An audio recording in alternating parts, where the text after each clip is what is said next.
Сәлеметсіздер ме? Менің каналыма қош келдіңіздер. Бүгін асығыста тез дайын болатын түскі асқа немесе кешкі асқа 15-20 минутыңызды ғана алатын ыстық тағам шакшука дайындайтын боламыз. Бұл тағам өте дәмді болып шығады және де тез желініп кететін тағамдардың бір түрі. Видеоның соңына дейін көріңіздер және ұнайды деген ойдамын. Ол үшін бізге 4 баклажан, 5-6 помидор, 2-3 болгарский, 1 пияз және де 5-6 жұмыртқа қажет. Барлығын алдын ала ұзынша етіп турап аламыз да қызып тұрған майға аз-аздан қуырып, осылай бетіне 1 кесе суды құйып 10 минутта бұқтырып аламыз. 10 минуттан кейін қақпағын ашып, бетіне жұмыртқаны жарып салатын боламыз.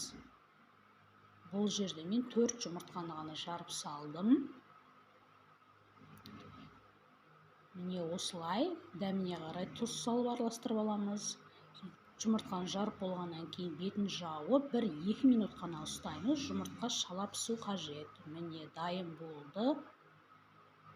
Сіздерге ұнайды деген ойдамын. Және де ас болсын. Күнде жаңа рецепттер салынып жатыр. Каналға тіркеліп алсаңыздар болады.